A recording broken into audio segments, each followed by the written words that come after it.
Hello' everyone, আজিৰ এই ভিডিঅ'টোত আমি অসমৰ কলা আৰু সংস্কৃতিৰ লগত জড়িত অতি প্ৰয়োজনীয় কিছু প্ৰশ্ন আলোচনা কৰিম।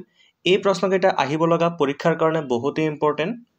আমাৰ আজিৰ প্ৰথম প্ৰশ্নটো হ'ল ৰংকেৰ উৎসৱ কোনে পালন কৰে? এই প্ৰশ্নটো বহুতেই ইম্পৰ্টেণ্ট, অলৰেডি বহুকেইটা পৰীক্ষাত আহিছে। ইয়াৰ শুদ্ধ অপশ্যনটো হ'ব কাৰ্বিসকলে।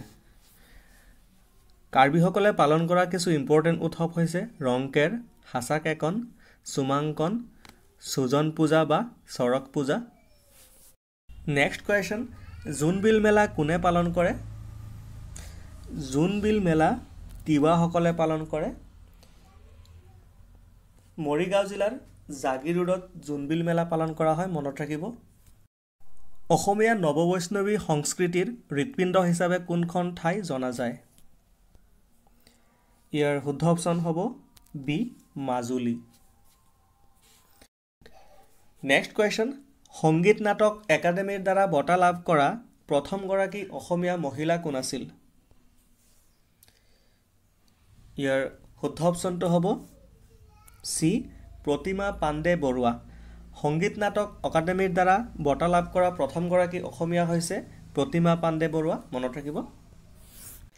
আহোমৰ হেংদাং তৰোৱালখন তলৰ কোনটোৰ লগত একেবাৰে মিল আছে?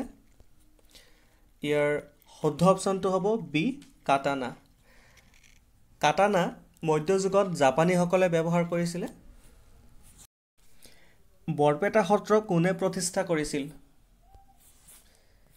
এই প্ৰশ্নটো মষ্ট ইম্পৰ্টেণ্ট। বৰপেটা সত্ৰ মাধৱদেৱে প্ৰতিষ্ঠা কৰিছিলে। বৰাদি সত্ৰ কোনে প্ৰতিষ্ঠা কৰিছিল? ইয়াৰ শুদ্ধ উত্তৰটো হ'ল মাধৱদেৱ। বি নম্বৰটো শুদ্ধ, বৰাদি সত্ৰ মাধৱদেৱে প্ৰতিষ্ঠা কৰিছিলে। কোনখন সত্ৰ মাস্ক ক্ৰাফটিঙৰ বাবে বিখ্যাত? ইয়াৰ শুদ্ধ অপশ্যনটো হ'ব চি, চামগুৰি সত্ৰ। চামগুৰি সত্ৰ মাস্ক ক্ৰাফটিঙৰ বাবে বিখ্যাত আৰু চামগুৰি সত্ৰ মাজুলীত আছে, মনত ৰাখিব। তলৰ কোনটো স্থান হিন্দু, মুছলমান আৰু বৌদ্ধ এই তিনিওটা ধৰ্মৰ অতি গুৰুত্বপূৰ্ণ ঠাই? ইয়াৰ শুদ্ধ অপশ্যনটো হ'ব চি, হাজো। কোনটো নৃত্য নৰহৰি বুঢ়াবকতে বিকশিত কৰিছিলে? ইয়াৰ শুদ্ধ অপশ্যনটো হ'ব বি, ভোৰতাল নৃত্য। ভোৰতাল নৃত্য নৰহৰি বুঢ়াবকতে বিকশিত কৰিছিলে, মনত ৰাখিব।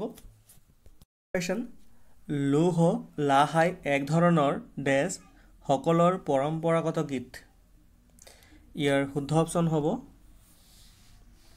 ডি, তিৱাসকলৰ। লৌহ লাহাই এক ধৰণৰ তিৱাসকলৰ পৰম্পৰাগত গীত। তিৱাসকলে নামকৰণ কৰা বা বিয়া আৰু শস্য চপোৱাৰ সময়ত এই গীতটো পৰিৱেশন কৰে। নেক্সট কুৱেশ্যন, কোনখন চহৰক অসমৰ সাংস্কৃতিক ৰাজধানী বুলিও জনা যায়? ইয়াৰ শুদ্ধ অপশ্যনটো হ'ব এ, যোৰহাট। যোৰহাট চহৰক অসমৰ সাংস্কৃতিক ৰাজধানী বুলিও জনা যায়, মনত ৰাখিব। কোন চনত সত্ৰীয়া নৃত্যই ভাৰতৰ শাস্ত্ৰীয় নৃত্য হিচাপে স্বীকৃতি লাভ কৰিছিলে? ইয়াৰ শুদ্ধ অপশ্যনটো হ'ব বি, 2000 চনত। 2000 চনত সত্ৰীয়া নৃত্যই ভাৰতৰ শাস্ত্ৰীয় নৃত্য হিচাপে স্বীকৃতি লাভ কৰিছিলে। নেক্সট কুৱেশ্যন, বহুৱা কোনটো সম্প্ৰদায়ৰ পৰম্পৰাগত নৃত্য?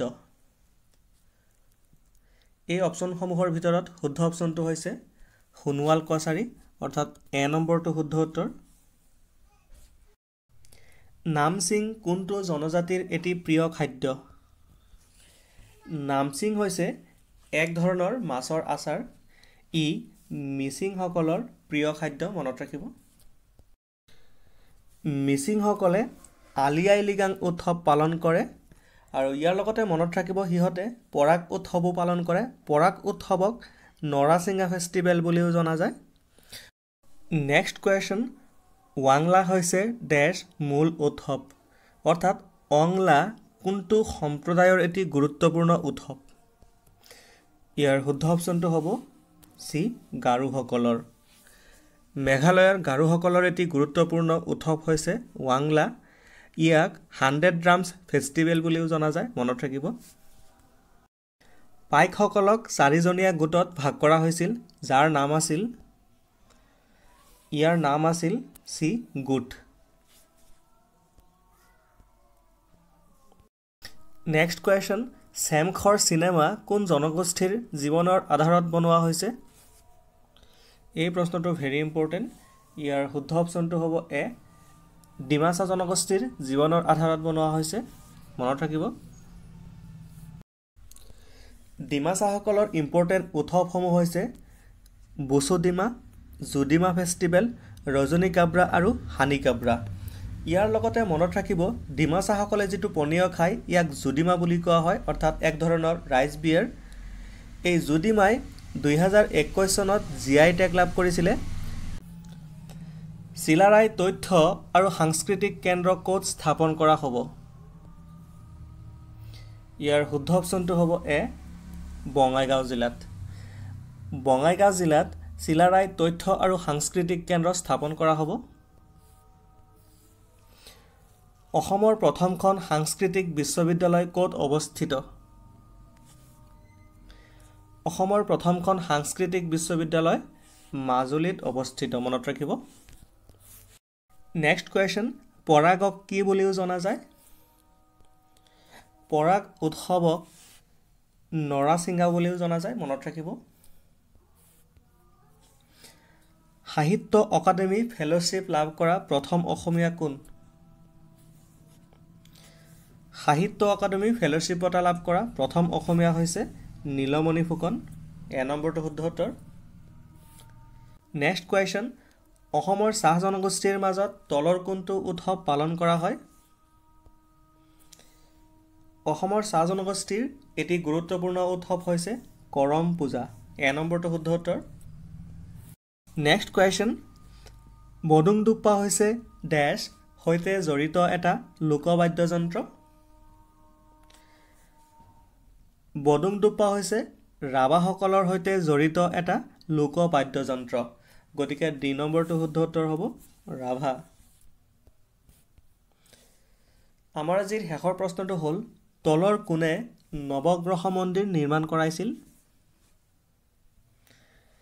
ইয়াৰ শুদ্ধ উত্তৰটো হ'ব বি ৰাজেশ্বৰ সিংহই নৱগ্ৰহ মন্দিৰ নিৰ্মাণ কৰিছিলে মনত ৰাখিব